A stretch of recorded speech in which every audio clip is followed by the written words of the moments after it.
Cuando yo llegué a mi casa, creo que los libros eran más importantes que yo, ya se habían apoderado del espacio y era como si hubiera elegido una opción de perdedora. En la cara con la que te miran cuando tú dices que vas a estudiar filología y filología clásica. Estaba ¿Eras todo. una niña rara? Sí, yo era un poco inadaptada en aquellos tiempos porque llevaba esas heridas y esas cicatrices de un acoso escolar muy largo. Nació con un grave problema de salud y entonces pues me di cuenta de que iba a tener que dedicar casi todo mi tiempo a cuidar al niño, al bebé, y entonces pensé, aquí se ha acabado todo. ¿Cómo es eso de trabajar con el marido? Pero ese momento de escribir era mi momento de bote salvavidas.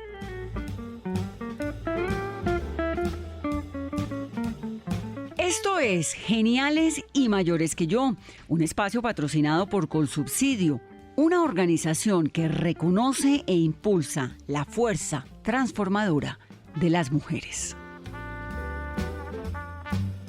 Episodio 5. Irene Vallejo. Irene, gracias por estar aquí en mi podcast. Muchas gracias por esta invitación, me hace muy feliz. Bueno, tú eres filóloga. ¿Qué es la filología?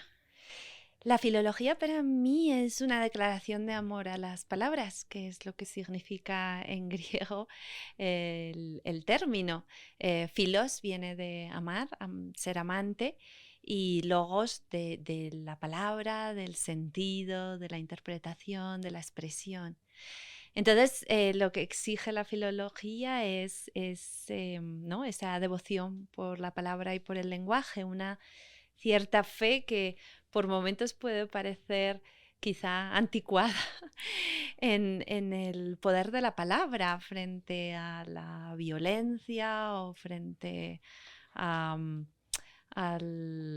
a otras formas de relacionarnos y a veces pues las lógicas del poder. Entonces, yo sí que siento que cuando me enrolé en la filosofía, pues asumí ese compromiso e intento pues abrir ese espacio o ensanchar ese espacio para la palabra en lo posible. ¿Y de dónde salió esa pasión tuya por las palabras? ¿Qué había en tu familia?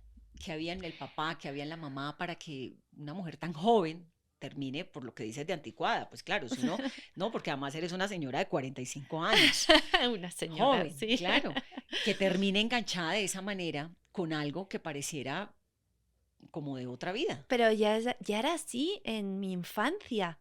Mi mamá y mi papá eran los dos grandes lectores, muchísimo. Mi casa estaba invadida por los libros desde que yo recuerdo.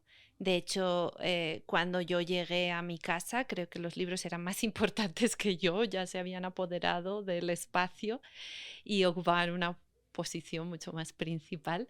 Y bueno, yo desde el principio, según mi madre recuerda, ya me fijaba muchísimo en cómo hablaba la gente, lo que decía, Desde las que eras expresiones. chiquita. Sí, me gustaba mucho escuchar a los adultos hablar y contar sus historias y preguntaba constantemente por las expresiones, por los refranes, por las frases hechas. Me llamaba muchísimo la atención, ya de una forma muy precoz.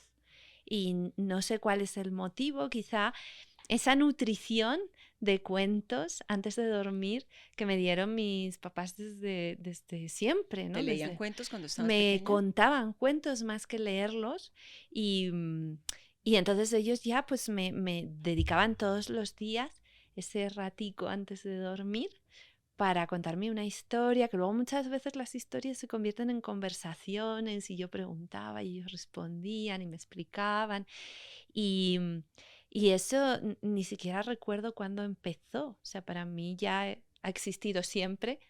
¿No tienes clara la edad del recuerdo más chiquita que tienes o más niña que tienes en la relación con las palabras?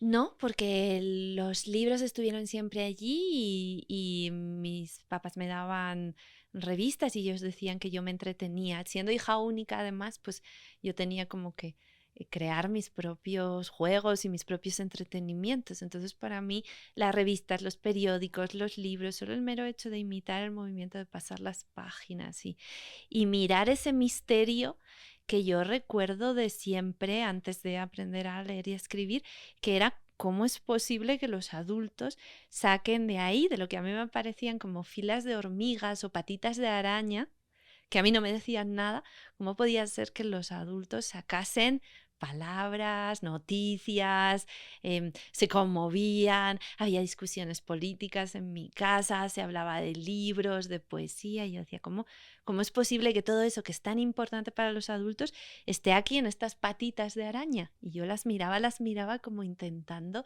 arrancarles el secreto. Claro, y en el momento en que tuviste que decidir qué estudiar, ¿tuviste alguna duda? Tuve la habitual oposición de quien decide estudiar letras, no en mi familia, porque en mi familia siempre mis padres me apoyaron, pero sí es cierto que en el entorno había como una sensación de que estaba echando a perder mi expediente académico, que yo podía aspirar a más que a estudiar letras. Imagínate. Sí, y me decían, es bueno, esta especialidad seguramente no va a tener muchas salidas, como que ya estaba eligiendo en el punto de partida algo que no conlleva éxito social, ni dinero, ni ¿Quién riqueza. te decía? Bueno, es un poco una sensación que tienes en el ambiente de las personas que están a tu alrededor, que te dicen, bueno, hay unos estudios que te van a llevar al éxito social y tú estás renunciando alrededor, ¿no? a todas esas posibilidades. Incluso a mis propios profesores de otras asignaturas me decían, pero tú vas a estudiar letras, ¿no? Y era como si hubiera elegido una opción de perdedora, y había un poco ese, no sé, es algo como una atmósfera social que es intangible y no sabes muy bien de dónde viene, pero están los comentarios de la gente, en la cara con la que te miran cuando tú dices que vas a estudiar filología y filología clásica, que además parecía la más insensata y temeraria de todas las filologías, porque aun si estudias filología inglesa, francesa o alemana, aprendes un idioma que alguien habla, ¿no? Claro. Pero latín y griego. Y sí, eso todavía está muy vigente ahora, al menos en España, la idea de que quien estudia una carrera de clásicas, pues ya solo puede dedicarse a la enseñanza, y aún así em, va a tener más difícil el porvenir, ¿no? Y puede encontrar problemas laborales. ¿Y Y quién te apoyó? me apoyaron mis padres, porque ellos sabían que desde siempre yo había querido dedicarme a la literatura, y, y bueno, ellos me impulsaban, decían, bueno, tú haz un estudio que te permita tener un trabajo seguro y garantizado, y luego entonces cuando ya lo hayas conseguido te puedes dedicar a la escritura, porque de esto no se vive. Eso sí que lo tenían muy claro mis padres, que era maravilloso, pero que de eso no se vive, y que lo tenían asociado a una gran penuria económica y profesional. Y como por otro lado tampoco nadie nunca en mi familia se había dedicado a ninguna profesión artística, es que ni siquiera sabíamos por dónde empezar. Es un camino el de la literatura que no tienes exámenes, no tienes entrevistas de trabajo, no sabes muy bien cómo se construye eso, cómo se arma, ¿no? Cuáles son Claro. los pasos. ¿Y en tu familia ni papá ni mamá son escritores? No. Grandes lectores, pero los dos estudiaron Derecho. Toda mi familia son estudiantes de Derecho y pues han trabajado de funcionarios medios, de profesores de universidad, algún abogado, algún fiscal, pero nadie nunca se había dedicado profesionalmente a tareas artísticas, solo pues en su tiempo libre, música, tocar algún instrumento Claro. o escribir, pero nadie pensando que eso pudiera llegar a ser una forma de vida. Irene, la primera vez que decidiste escribir un libro, ¿fue cuál? ¿Fue sobre qué? Yo en El primero. realidad ya cuando era muy pequeñita ya empezaba a hacer como o sea, primero hacía el libro cortando las páginas de papel y lo montaba, lo grapaba y luego lo escribía. Ya, o sea, desde que yo recuerdo ya todo era como escribir libros, como hacer libros. Y era una cosa que siempre me apasionaba, como una diversión que yo tenía. Y en el instituto, en el colegio, empecé a escribir algunos relatos cortos y a presentarlos a algún concurso literario, pero minúsculo de un ayuntamiento, de una asociación vecinal, del colegio, de lo que fuera. Y tuve pues algunos premios literarios, otras muchas veces no, pero algunos sí, Algún reconocimiento en el algún colegio que te reconocimiento. decía, voy bien. Bueno, yo como en ese tiempo, pues cualquier impulso parece que te hace sentir ya casi como si fueras escritor, pues eso me llenaba de mucha alegría, ¿no? Y tener así como una pequeña publicación que se hiciera, aunque fuera muy artesanal, pero bueno, ver salir tus palabras en letras de molde, pues era muy emocionante. Y así fue como todo empezó, casi diría como un juego, que era para mí la literatura. Y bueno, pues como en el colegio yo sentía que cuando escribía redacciones la gente y las leía en voz alta en clase, pues todo el mundo se quedaba en silencio y eso Escuchándote. escuchando. Y esa sensación es la más temprana sensación de poder que yo tuve, ¿no? Porque, por otro lado, sufrí mucho en la escuela, sufrí bullying, ¿Por qué acoso sufriste bullying? escolar. Sufrí acoso escolar, bullying. ¿Por qué? Bueno, no es que te den una explicación completa de cuál es el problema por el que no encajas en el grupo, ¿no? Cuando sufres este tipo de persecuciones. Pero yo sí creo que tenía mucho que ver con mi avidez intelectual. Yo tenía muchas ganas de aprender. Era muy estudiosa, pero no porque quisiera sacar buenas notas, sino porque realmente todo me interesaba. ¿Pero te Yo, interesaban las asignaturas relacionadas con letras todo, todo, solamente o matemáticas? todo, Todo. todo, todo. Me interesaba ¿Eras una todo. niña rara? Sí, sí, bueno, así me llamaban mis compañeros, ¿no? Nadie se siente raro por sí mismo, sino en contraste con lo que los demás le presentan como normalidad. Entonces, sí, yo era la rara oficial de la clase, la ampollona, la repelente, ¿no? Porque mis compañeros parecían entender que yo lo hacía como para adular a los profesores o como para hacerlos sentir humillados a ellos, pero no era así en absoluto. Yo simplemente tenía esa curiosidad y ese afán de saber enorme y mucha necesidad de estímulo, que en casa sí que lo tenía con mis padres muy asegurado, me llevaban a exposiciones, a teatro, me daban libros, pero en el colegio pues eso era profundamente incomprendido. Claro. ¿Ampollona qué significa? Empollona es la palabra que utilizan en España como para el alumno que saca las mejores notas Como en cada... nerda. Sí, exacto. Sí. Pero entonces no utilizábamos esa palabra porque aún no había llegado, ¿no? el término en inglés, y entonces era la idea de como que empollar es estudiar. Cuando se dice que estás empollando un examen, es que estás estudiando un examen, y el empollón es como el que estudia. Y esa era yo Eras y una súper buena estudiante. sí, era muy buena estudiante, pero ya digo que porque realmente ¿Te me gustaba? interesaba y me gustaba, no porque estuviera intentando conseguirlas, ni porque fuera muy competitiva, que no lo he sido nunca. Pero, por ejemplo, no, eres muy competitiva. No, Digo, no, en el sentido de tener una actitud de yo voy a medirme contigo y te voy a derrotar y no, o sea, no tenía ningún afán de compararme con nadie, era solamente mi tu pasión. deseo de saber, sí. Y, por ejemplo, en la adolescencia, cuando comienza la calle, la rumba, la fiesta, ¿cómo era tu vida?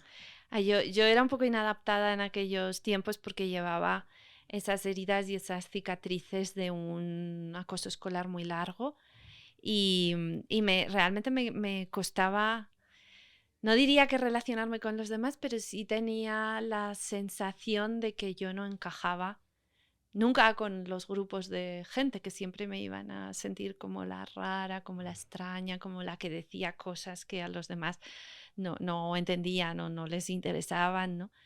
Y sí que arrastré esa sensación y bueno, porque el acoso tiene secuelas que te Claro. quedan siempre, y una de ellas es que te roba la confianza en que vas a poder caer bien a otras personas. Y entonces eso pues fue duro en aquellos años de adolescencia. Y como te decía antes, el momento en el que yo me sentía realmente fuerte era cuando leía mis textos, mis redacciones de clase en voz alta, y entonces hacía ese silencio y realmente yo sentía que todo el mundo estaba escuchando mis palabras una detrás de otra y se emocionaban y a veces hasta les afectaban y les impactaban. Y entonces ese fue de alguna manera mi refugio, ¿no? Seguir escribiendo, leyendo mucho y relacionándome con esas personas que yo sentía que eran más acogedoras y más hospitalarias, que eran las voces de los libros. ¿Tuviste terapias o cómo saliste de ese acoso? No, sin terapias. O diríamos que la lectura fue mi terapia de alguna manera. Y, y bueno, realmente cuando ya pasé al instituto o a la universidad fui encontrando personas más afines a mí y ya pude relacionarme con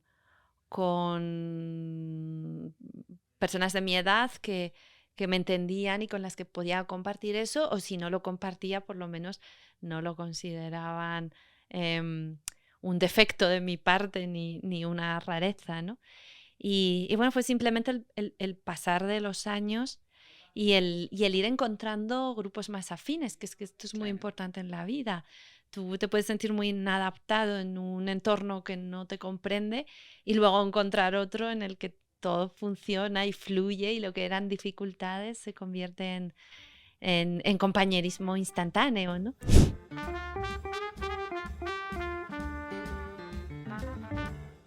Un dato sobre Colsubsidio. Ha creado un nuevo crédito exclusivamente para mujeres con el fin de que tengan o tengamos un respaldo financiero para alcanzar las metas personales y profesionales. Conozca más de esta información ingresando a www.colsubsidio.com. Irene, yo el primer libro que tengo anotado tuyo, que tengo en la mente, es La luz sepultada, en Sí. el 2011. ¿Antes hubo otro o ese fue el primer libro Este tuyo? fue el primer El primero. libro como tal. Había publicado antes, pues, como decía, algún relato que había sido premiado en algún, ¿no? En algún pequeño concurso o certamen literario, pues se había publicado en libros colectivos. Uno de ellos de la editorial Alfaguara, que por aquellos tiempos tenía un premio que se llamaba Los Nuevos de Alfaguara y era para chavales de 18 años, en ese último año antes de empezar la universidad. Ahí lo publicaste. Sí, y ahí se publicó un libro que además fue muy conmovedor porque era un programa que además se hacía a través de los profesores y entonces viajamos a Madrid a recogerlo. Mi profesora de lengua y literatura y yo nos fuimos juntas en el tren a Madrid a recoger aquel premio y en el jurado estaba pues Juanjo Millás, estaba Soledad Puertolas, Fanny Rubio, ¿no? Escritores que a mí me parecían como habitantes de otra dimensión de la realidad a la que yo nunca accedería. Y eso fue muy hermoso y todavía conservo la relación con esta profesora porque nos unió mucho aquel viaje y regalaban un lote de libros para el instituto, para la biblioteca del instituto. Fue una iniciativa hermosa. Además, porque qué importantes son los maestros en la vida, ¿no? Completamente, sí.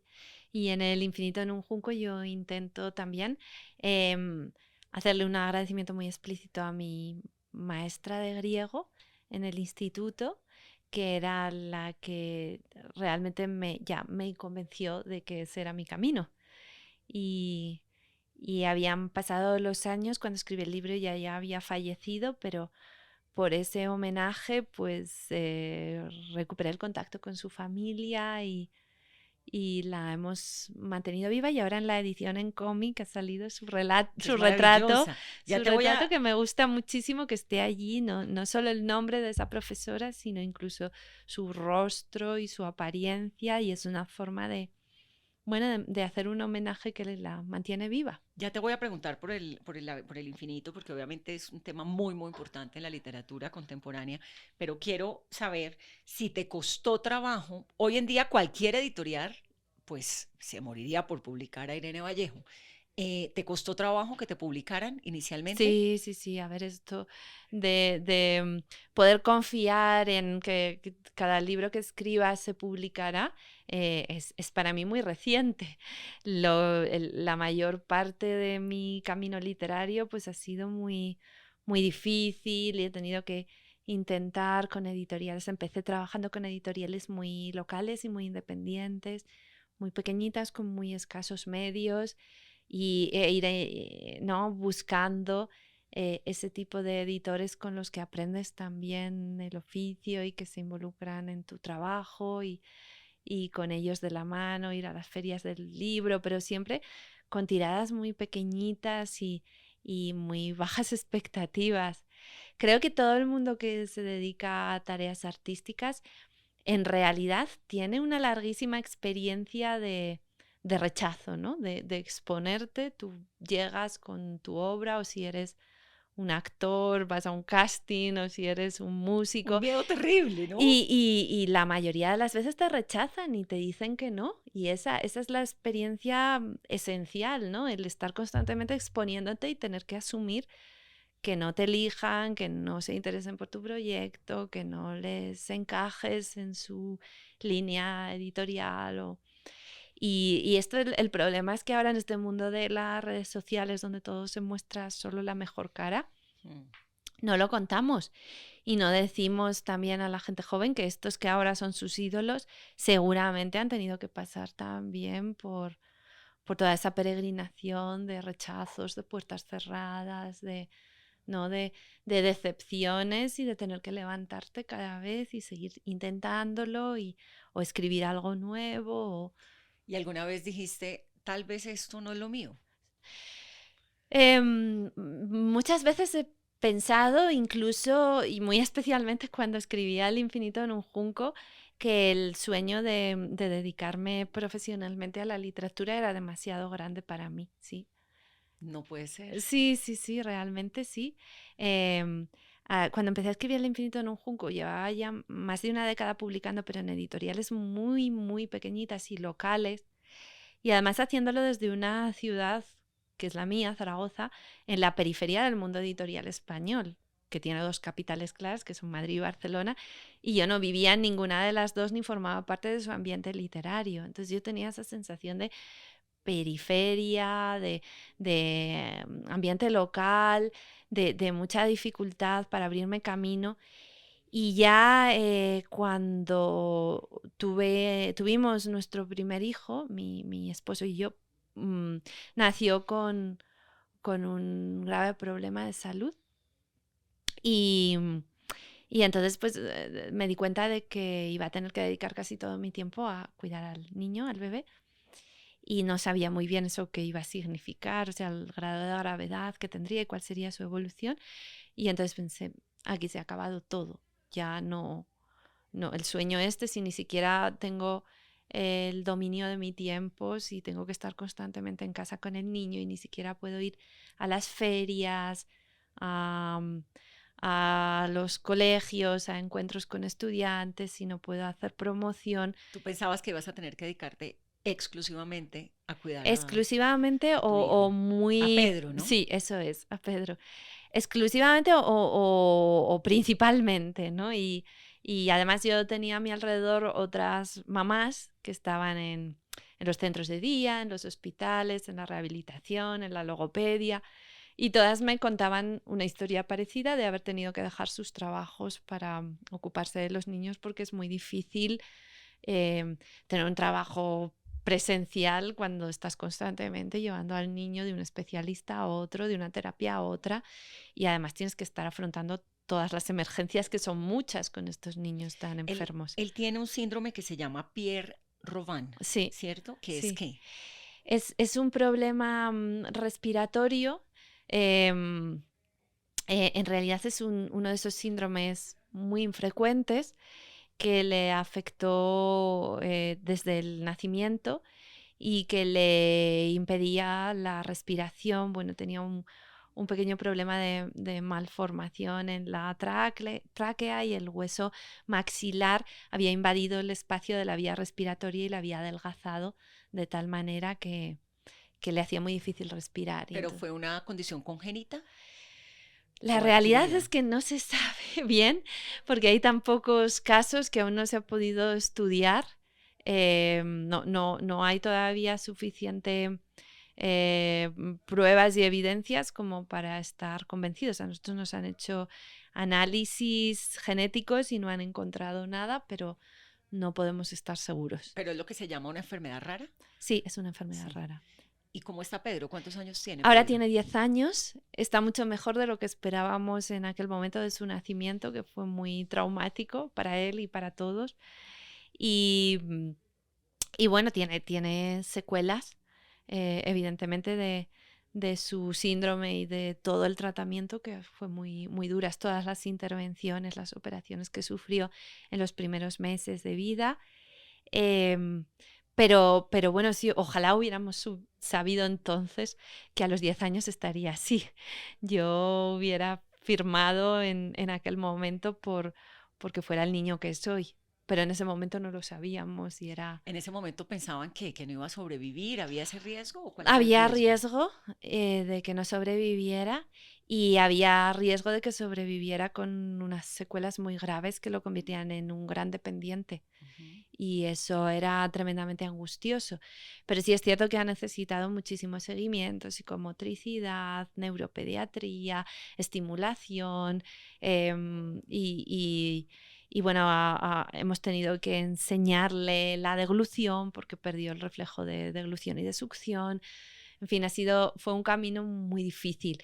Y yo pensaba que si otras mamás con trabajos más estables y más respetables que el de la literatura habían tenido que dejarlo, ¿qué sería de mí? Que dependía completamente de que me llamaran, de que contaran conmigo, de mi presencialidad en las ferias. Y entonces creí sinceramente que ya está, que se había terminado, que lo había intentado durante mucho tiempo, que era mi sueño infantil, pero que quizá no es el tipo de cosas que le pasan a alguien como yo, ¿no? ¿Estuviste a punto de dejar la literatura? Bueno, no es que en realidad sintiera que continuaba escribiendo con el objetivo de publicar el libro, sino El infinito en un junco fue un tratamiento de terapia que yo me hice a mí misma, como de la misma manera que durante el acoso escolar me había servido escribir y leer, pues en este momento tan duro de mi vida volví a recurrir otra vez a la lectura y a la escritura, pero con el objetivo de sobrevivir al momento tan duro que estaba viviendo. Y entonces estaba muchas horas en el hospital, cuando volvía a casa y me daban el relevo, entonces me ponía a escribir. ¿Lo empezaste a escribir embarazada o cuando nació No, Pedro? cuando nació nació el Pedro. niño, sí. Pero además El infinito en un junco es todo menos un libro eh, suave, digamos, es delicioso de leer, pero es complejo. Sí, Tiene mucha información histórica, pues es un libro pesado intelectualmente, sí. ¿no? Requiere un esfuerzo. Lo que yo contaba con una tesis doctoral que había hecho en la universidad sobre la historia de los libros y el canon literario, y ahí estaba el corpus de información que yo pensé adaptar en forma de un ensayo divulgativo y abierto a un público más amplio. Entonces yo en aquel ¿Y lo momento... pensaste como un ensayo pequeño? Cuando empecé a escribirlo, es que ni siquiera estaba segura de que lo pudiera terminar ni de que se publicase, porque yo hasta ese momento solo había publicado ficción y ni siquiera sabía cuál era el circuito del ensayo, ni conocía a nadie en editoriales que publicaran ensayo. Pero pensé, bueno, este es un libro que sí, no lo planteo tanto como una nueva investigación, sino aprovecho todo lo que ya estudié y que se ha publicado como tesis doctoral, pero esto solo interesa a especialistas. Lo convierto en ese ensayo más abierto, más divulgativo, pues a lo mejor es un libro que no me exige el mismo grado de trabajo que empezar de cero una nueva idea, en la que hay que investigar y documentarte. Y entonces pensé, bueno, esta es una opción quizá fácil, porque Imagínate. ya recurro a todo lo que ya he investigado y a toda mi formación universitaria, y lo que hago es darle una forma, ¿no? El desafío o el reto era más literario, como darle a eso una forma que no fuera en absoluto académica y que lo convirtiera en una especie de 1001 noches de los libros. Y ese era un poco el reto y la aventura que yo pensé que era proporcionada a la situación en la que me encontraba, ¿no? Que no podía dedicarle más que unas poquitas horas al día y que necesitaba que, digamos, el contenido ya estuviera muy claramente demarcado. Y pensé, bueno, quizá en un año, con suerte, si las cosas van bien, puedo terminarlo y ver entonces si se publica o no, pero no lo tenía nada seguro. En realidad acabaron siendo 4 años de trabajo. De la tesis no utilicé ni una línea, no se parecen nada. Y me dejé llevar por otras intuiciones y por todo lo que había aprendido también con el periodismo, con la ficción. Lo incorporé al libro, hice este experimento de hibridación literaria, ¿no? Como muy narrativo, pero también muy ensayístico. Y bueno, hice allí como mis propios experimentos, pero lo hacía esencialmente porque eso me ayudaba a sobrellevar esa etapa de cuidado. ¿A qué horas escribías? Normalmente estaba en el hospital por la mañana, desde temprano hasta las 4 de la tarde, que era cuando mi esposo salía de la universidad donde estaba trabajando, me daba el relevo después de comer él en la cafetería de la universidad, venía a darme el relevo y entonces yo llegaba a casa en torno a las 5 de la tarde y pues dedicaba 2-3 horas, dependiendo de los días y del cansancio, a escribir. Pero curiosamente, pues muchas veces me preguntan, ¿y no fue duro escribir este libro? Y yo pienso, lo duro era el tiempo que no escribía, ¿no? Lo duro era el hospital, lo duro era levantarte todas las mañanas y acudir al hospital a esa vida que está un poco como fuera del mundo, ¿no? Con sus propias reglas, que es la dinámica interna de un hospital. Durísimo. Y además un hijo hospitalizado es durísimo. Es durísimo y además te obsesiona totalmente, se invade todo. Y yo en los únicos momentos que realmente me olvidaba de la angustia era cuando escribía, porque ni de noche, o sea, soñaba con los espacios del hospital, con las pruebas, con los médicos. Pero ese momento de escribir era mi momento de bote salvavidas. Entonces lo hacía principalmente por eso y además con un esfuerzo especial aunque lo estaba escribiendo en el momento probablemente más oscuro de mi vida, que fuera un libro luminoso, porque yo estaba en ese momento como intentando convocar las energías o aquello por lo que merecía la pena seguir adelante a pesar de lo dura que era la situación. Entonces, es un libro de la etapa más sombría de mi vida y posiblemente el más esperanzado que haya escrito. Claro, y el más exitoso. Tiene más de 50 ediciones en España, traducción a 38 idiomas y se está publicando en más de 60 países. Pero a mí siempre me llama la atención, Irene, cómo un libro que retoma la historia de las palabras, que se va a la Grecia antigua, Mesopotamia, todo esto, termina siendo semejante hit comercial, ¿no? Nadie lo esperaba, por supuesto yo no, pero mis editores en España tampoco lo esperaban cuando decidieron publicar el libro y en general creo que todas las personas que hemos estado involucradas en el proceso lo hemos vivido como una grandísima sorpresa. Claro. Con desconcierto y con ilusión, porque el contexto en el que yo escribí El infinito en un junco era de una absoluta unanimidad respecto al fin de los libros de papel, de los libros tradicionales, pero eso ya se unía a décadas de decir, pronosticar el fin de la novela, ¿no? El fin de una época, que las nuevas generaciones con las pantallas ya no iban a querer el papel, ni la lectura, ni las historias, como que los nuevos formatos arrinconarían a los antiguos y quién va a querer leer y todas estas cosas. Entonces era un libro que iba a contracorriente de todo lo que se suponía que era la actualidad y lo que a la gente le interesaba y yo creo que bueno, este tipo de fenómenos suceden cuando hay un público huérfano al que no se está prestando atención, del que ni siquiera se sospecha que existe, ¿no?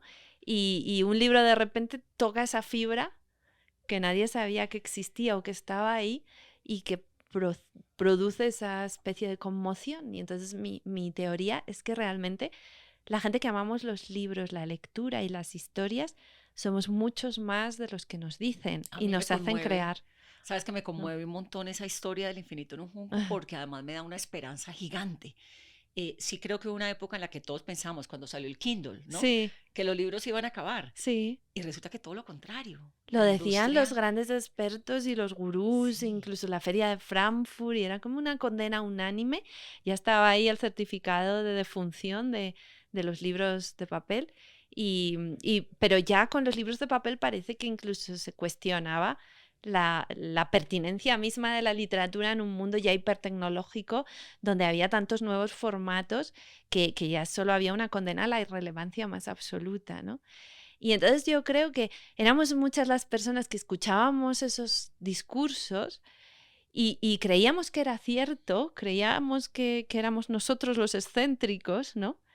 Y no preguntábamos, ni contrastábamos, ni nos preocupábamos por hablar con otras personas si a lo mejor sentían lo mismo. Y de repente El infinito en un junco dio como alas o sacó a la superficie o hizo emerger a través de esas historias y esas aventuras de salvadores de libros, ¿no? Esa emoción íntima que tenemos y sentimos las personas que amamos los libros, que los coleccionamos, que los compramos, que dejamos que nos invadan la casa y que nos dejen en las habitaciones casi sin espacio. A mí me emociona profundamente esa historia del laberinto, del infinito en un junco, no sé por qué le digo laberinto, del infinito en un junco, por eso, porque soy una enamorada de los libros y de las letras también, ¿no? Entonces es como, de verdad, el mundo necesita la literatura. Pero nos hicieron leer creer... es el mundo, es una manera de entender el mundo distinta, Claro. ¿no? Pero nos hicieron creer que esto ya tomaba nuevas formas y que ya casi éramos como gente anacrónica, ¿no? Que estábamos allí los últimos de una especie en extinción, y yo creo que no es así. Creo que no hay ninguna contradicción entre tener el móvil y disfrutar en las redes sociales y luego recurrir a los libros. Y de hecho, yo que soy muy activa en las redes sociales, veo como gente muy joven comparte sus lecturas, utiliza las redes sociales para compartir o recomendar lecturas. Y hay cuentas en TikTok que están especializadas en recomendación de libros, Sí, gente y muy gente joven. que lee y hace esas actividades. ¿Tú qué lees? Yo intento leer de todo. Es cierto que últimamente ya no puedo elegir porque la mayoría de mis lecturas tienen que ver con un artículo, con una investigación que me interesa para escribir algo, o porque voy a tener un diálogo con un escritor y entonces pues leo su obra para conocerlo mejor, ¿no? Son lecturas que yo llamaría profesionales, pero eso no quiere decir que sean menos apasionantes, simplemente que a lo mejor no son las que yo decidiría, pero por los caminos de la lectura encuentras constantemente sorpresas, ¿no? Y cosas extraordinarias. Y yo intento leer mucho. Y ahora estoy leyendo mucha literatura infantil porque le leo cuentos a mi hijo y pienso y deseo que él tenga esa misma experiencia y privilegio que yo tuve en la infancia ¿Y con la mis tiene? papás. Y la tiene. De hecho, pero eso me obliga a mí a buscar antes los libros y leerlos antes que compartirlos con él para podérselos leer y ayudarle a entrar en las historias. ¿Sabes que tengo una hija de 10 años también? Sí. Tengo una de 10 y una de 11. Y la de 11 particularmente es una lectora por lo mismo. Desde muy chiquitica le leíamos, le contábamos historias. Y a mí me impresiona porque se lee un libro de 400 páginas en una semana. Fantástico. Yo mido a la gente por lo que se lee, ¿no? Sí. Es como... Pero ese tema me interesa porque, o sea, creo que tenemos que insistir en lo valioso que es ese acto de leerles a los niños antes de dormir. O sea, a todos los papás, a las mamás, a las abuelas, a los tíos, a las madrinas que hacen eso, de verdad les están haciendo un regalo inmenso a los niños. Esto ya en Estados Unidos se ha empezado a estudiar desde el punto de vista de la pedagogía y se ha descubierto que un cuarto de hora al día, que no cuesta tanto, de leerles a los niños en voz alta, les amplía el vocabulario, mejora su expresión oral, les da mucho más aplomo y alimenta y nutre su curiosidad y les da mejor rendimiento escolar. O sea, realmente de todo lo que se ha estudiado, que puedan ser variables, que mejoren los resultados escolares, la lectura es la que tiene un impacto más grande y más transversal en todos los niños. Y hay un programa en Estados Unidos que se llama Read Aloud, que es precisamente es una asociación que está intentando animar a los padres a que lo hagan por los muchísimos beneficios que tiene luego para el futuro desarrollo de los niños, porque al final nos dediquemos a lo que nos dediquemos, el lenguaje, la expresión, la forma en la que contamos nuestros proyectos, intentamos convencer a la gente para que se una a ellos, para que colabore, es absolutamente esencial. Entonces, mejorar por la vía del placer la forma en la que los niños se expresan, se cuentan y son capaces de transmitir sus emociones y sus pasiones, es un don inmenso que los adultos podemos darle y que además produce un placer enorme al niño y al adulto, porque los que leen a los niños acaban descubriendo que es maravilloso. Te ríes, juegas, tienes conversaciones con ellos que no tendrías en otros momentos, ¿no? Y en otros contextos. Y es divertidísimo. Y yo con mi hijo, que algunas veces, pues, él, debido a sus dificultades, se cierra un poco a las preguntas y no le gusta que lo interroguen porque entiende como que lo están poniendo a prueba y que hay una respuesta correcta a lo que le estás preguntando, y entonces si él no sabe claramente se tensa. Sin embargo, con los cuentos infantiles de antes de dormir, curiosamente nunca ha sentido eso. Siempre ha sentido que cuando yo le pregunto algo por un cuento, ¿qué piensas de esto? ¿Qué piensas de este personaje? ¿Qué crees que va a hacer? Él entiende que no hay una respuesta correcta, que en la literatura no hay una respuesta correcta. Recomiéndame un par de libros para niños. Bueno, ahora se están haciendo realmente unas ediciones de libros ilustrados que son maravillosas y que no las tenía yo cuando era niña, y hay editoriales que se especializan en eso y lanzan unos libros maravillosos. Por ejemplo, los libros del Zorro Rojo son una cosa hermosa. Ecaré es otra editorial. Blackie Books tiene una línea para niños que es maravillosa. Y están desde los libros tradicionales de toda la vida. Los hermanos Grimm. Exacto. Y las fábulas y las leyendas y las mitologías, que para mí siempre eso es un consejo infalible, entrar por las mitologías. En general, a todos los niños les apasionan. Hasta libros contemporáneos que son muy divertidos, muy elocuentes, muy, ¿no? Yo creo que tienen cultivan esa idea del juego con la palabra. Son también libros vanguardistas. En fin, mi hijo tiene unos cuantos que son sus favoritos y que le gustan muchísimo. Y Héctor Abad Faciolince, que es un gran amigo, pues ha escrito varios libros infantiles que nos ha regalado porque no se encontraban tan fácilmente en España, y que nos han gustado muchísimo y los hemos disfrutado mucho ambos, y que los recomiendo. Pero hay muchísima literatura ahora. Él mismo también publicó en su editorial los cuentos de Rudyard Kipling para niños, que son fascinantes. En fin, hay mucha tradición, y luego en cada una de las literaturas de cada país hay grandes autores que han hecho literatura infantil maravillosa. Que vale la pena revisar. Irene, entiendo que tu esposo tiene un rol muy importante en tu proyecto literario. Sí. ¿Cómo es eso de trabajar con el marido? Él ha sido muy generoso, dejando sus propios proyectos personales aparcados. Él tenía una productora audiovisual y daba clases en la universidad, y a partir de la pandemia lo abandonó para... ¿Daba clases de qué? Daba clases de historia del arte y de historia del cine. ¿Cuántos años llevan juntos? Ahora llevamos 13, pero claro, toda la situación de salud de nuestro hijo pues nos ha unido mucho, porque es una de esas pruebas en las que realmente comprendes que tienes que colaborar, porque es la única forma de salir adelante, y yo creo que nos ha unido de una manera muy, muy profunda, hasta el punto que ya nos entendemos solo con una sola mirada. Y él deja su trabajo para acompañarte a ti. ¿Él te ayuda a editar? Él me ayuda, a ver, está en la fase del proceso creativo, en el que siempre es la primera persona que lee todo lo que escribo y me hace sus sugerencias y sus propuestas, aunque como es tan humilde nunca quiere que lo cite, que lo incluya, que le haga agradecimientos, que le dedique los libros.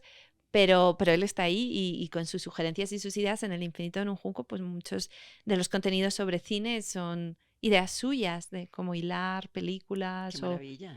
y, y luego me ha enseñado mucho desde su faceta de productora a entender cómo es el negocio de la literatura, ¿no? Y cómo hay que cuidar a todos los eslabones del oficio y no pensar de una forma narcisista que el autor es el más importante de todos, sino es una cadena donde también están pues traductores, editores, impresores, libreros, bibliotecarios, promotores, mediadores, ¿no? Y todo ese grupo crea una alianza en la que creo que nadie es más importante que los otros y los buenos libros también con los diseñadores,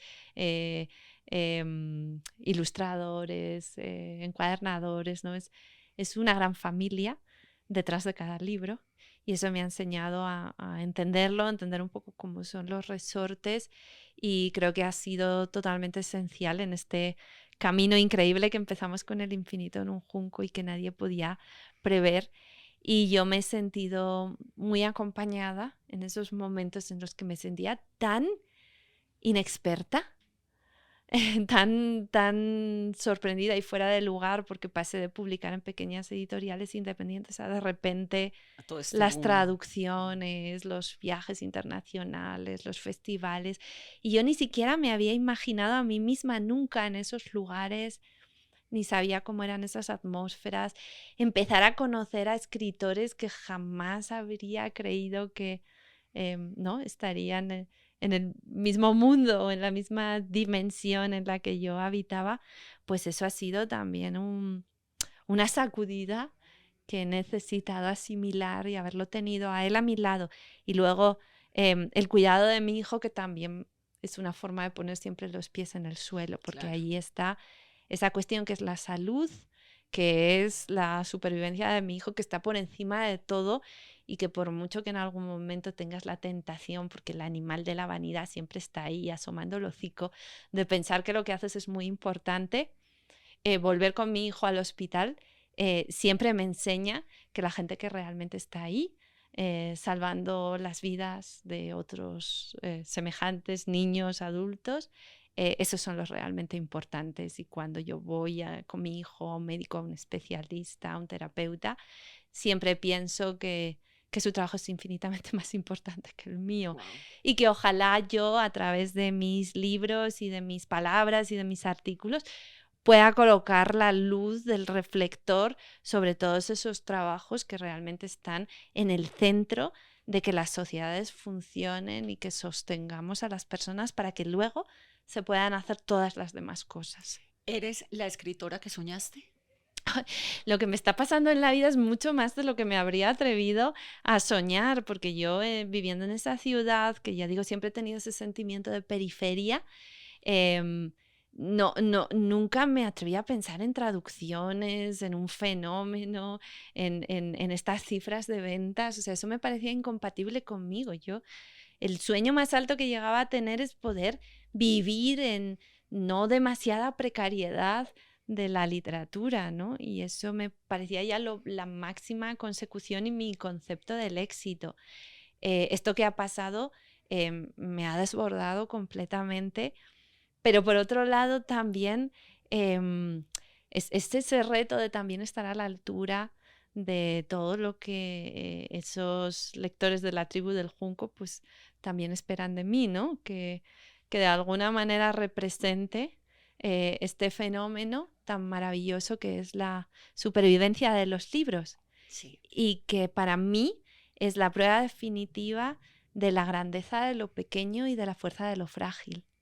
Y de la esperanza del ser humano. Exactamente, porque cuando hablamos de libros hablamos de humanidad esencialmente y en una época en la que mucha gente se siente un poco avasallada por la agresividad ambiental, por las terribles redes. noticias de las guerras y de la violencia que no conseguimos frenar, para mí es importantísimo nutrir la esperanza y esa nutrición de la esperanza yo creo que está, como la filóloga que soy, y volvemos otra vez al principio de la charla, en la palabra, ¿no? Y en las comunidades que construimos alrededor de la palabra. Pues Irene, yo me siento muy feliz de conocerte. Te entrevisté hace unos años en el para el Hey Festival. Siempre me sorprendió porque además he escuchado tus conversaciones, ese don de poner la palabra precisa para el término que corresponde, para la situación, el modo, la persona, el adjetivo, es decir, toda esa magia de las palabras a mí personalmente me fascina y por eso me he disfrutado un montón esta conversación.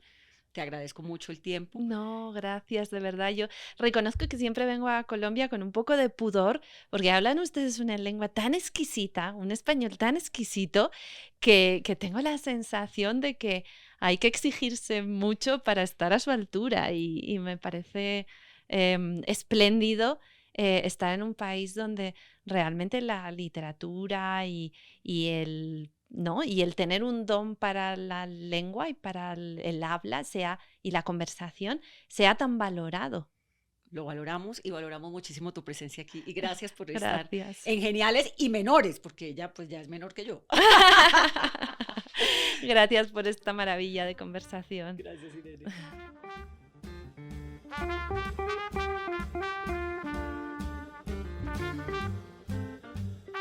Gracias por escucharnos. Geniales y mayores que yo. Es posible gracias a Colsubsidio y gracias a Julián Urbina, Marilyn León, Sebastián Herrera, Carolina Trinidad, Juliet Casas, Alejandra García, Jefferson Murcia, Daniela Moreno, Daniel Rodríguez y María Pérez. Todo el equipo de producción de Geniales y Mayores que yo.